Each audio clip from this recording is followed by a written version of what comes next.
1971 के खूनी जंग के बाद, जिसने साउथ एशिया का नक्शा ही बदल दिया, एक उम्मीद की किरण जगी थी। खून खराबे और दुश्मनी से जूझते हुए इंडिया और पाकिस्तान ने 1972 में शिमला समझौते पर दस्तखत किए। प्रधानमंत्री इंदिरा गांधी और राष्ट्रपति जुल्फिकार अली भुट्टो के बीच हुआ ये ऐतिहासिक समझौता दशकों से चले आ रहे झगड़े को शांति से सुलझाने का वादा करता था।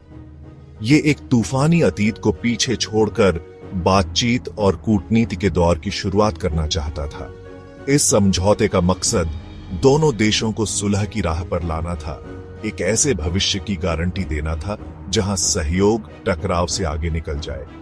फिर भी शिमला समझौते में जगी बड़ी बड़ी उम्मीदें अविश्वास और दुश्मनी की चट्टानों से टकराकर चूर चूर हो गई। आज जब हम एक और संभावित संघर्ष के कगार पर खड़े हैं, तो ये समझौता टूटे हुए वादों और गंवाए हुए मौकों की एक गंभीर याद दिलाता है। शिमला समझौते का टूटना छूटे हुए मौकों और लगातार दुश्मनी की एक दुखद कहानी है।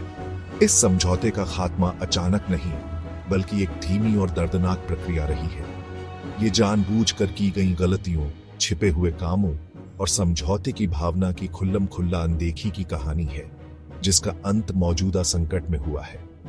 इस समझौते से जो उम्मीद जगी थी, वो मायूसी में बदल गई है, जिससे भारत पाकिस्तान संबंधों का भविष्य अनिश्चितता के साए में घिरा हुआ है। पाकिस्तान की हालिया हरकतों, खासकर पहलगाम में हुए बेशर्म हमले ने शिमला समझौते की किस्मत पर मुहर लगा दी है। मासूम नागरिकों को निशाना बनाने वाला ये आतंकी हमला पाकिस्तान द्वारा राजनीति के हथियार के रूप में हिंसा के लगातार इस्तेमाल की एक कठोर याद दिलाता है। ये समझौते के मुख्य सिद्धांतों का खुला उल्लंघन है और इसने दुखद रूप से दोनों देशों को एक और विनाशकारी संघर्ष के कगार पर धकेल दिया है। जंग का साया अब पूरे इलाके पर मंडरा रहा है। शिमला समझौते का टूटना सिर्फ एक दो तरफा मामला नहीं है, इसके पूरे दक्षिण एशियाई क्षेत्र के लिए गंभीर नतीजे हैं।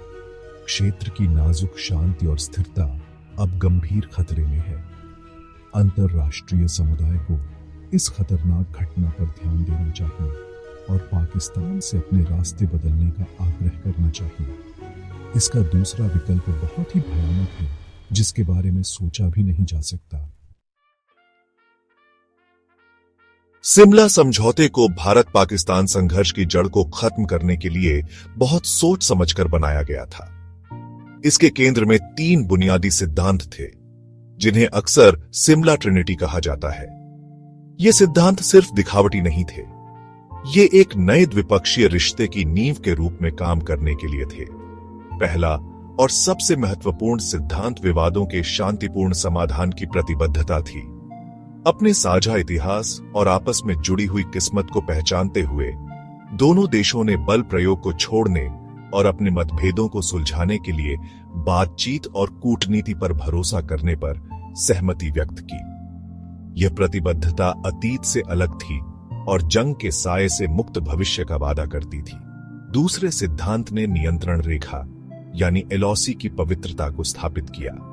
दोनों देशों ने एलओसी को एक वास्तविक सीमा के रूप में मानने और ऐसे किसी भी काम से बचने पर सहमति व्यक्त की जो इसकी अखंडता को कमजोर कर सके।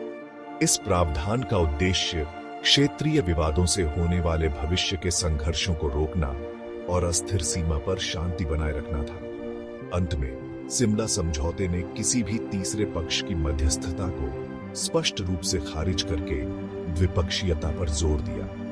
इसने इस समझ को रेखांकित किया कि उनके मतभेदों को सुलझाने की जिम्मेदारी सिर्फ भारत और पाकिस्तान की है। बाहरी लोगों को बाहर करके समझौते का उद्देश्य दोनों पक्षों में जिम्मेदारी की भावना को बढ़ावा देना था। यह ढांचा अगर इसे पूरी ईमानदारी से लागू किया जाता तो दोनों पड़ोसियों के रिश्ते को बदलने की क्षमता रखता था। शिमला ट्रिनिटी ने शांति का एक स्पष्ट रास्ता पेश किया, जो आपसी सम्मान, अहिंसा और बातचीत की प्रतिबद्धता पर आधारित था। हालांकि शांतिपूर्ण और समृद्ध भविष्य के इस सपने को दुखद रूप से तोड़ दिया गया, क्योंकि पाकिस्तान ने सुलह और सहयोग के बजाय आक्रामकता और धोखे का रास्ता चुना। शिमला समझौते के प्रति पाकिस्तान की प्रतिबद्धता बहुत कम समय तक रही। समझौते पर हस्ताक्षर करने के बावजूद पाकिस्तान ने बार बार समझौते के मुख्य सिद्धांतों का उल्लंघन किया है, जिससे शांति की नींव ही कमजोर हो गई है। छिपे हुए सैन्य अभियानों से लेकर खुलेआम आक्रामकता तक ये उल्लंघन पाकिस्तान के समझौते के प्रति रवैये को दर्शाते हैं। 1999 में कारगिल घुसपैठ शिमला समझौते के प्रति पाकिस्तान की अनदेखी का एक बड़ा उदाहरण है।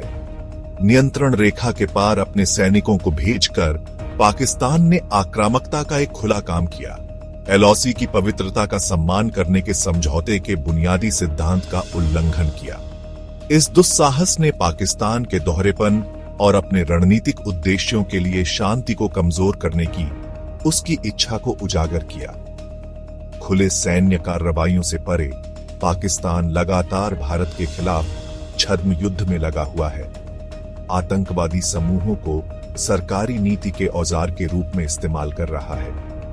पाकिस्तान के अंदर सुरक्षित ठिकानों से काम करने वाले इन समूहों ने भारतीय धरती पर कई हमले किए हैं, जिनमें नागरिकों और सुरक्षा कर्मियों को निशाना बनाया गया है। पाकिस्तानी सरकार की मिलीभगत से किए गए ये आतंकी काम विवादों के शांतिपूर्ण समाधान की प्रतिबद्धता के समझौते का स्पष्ट उल्लंघन है। शिमला समझौते में द्विपक्षीयता पर जोर देने के विपरीत कश्मीर मुद्दे का अंतरराष्ट्रीयकरण करने के पाकिस्तान के प्रयास समझौते के प्रति उसकी अनदेखी को और ज्यादा उजागर करते हैं।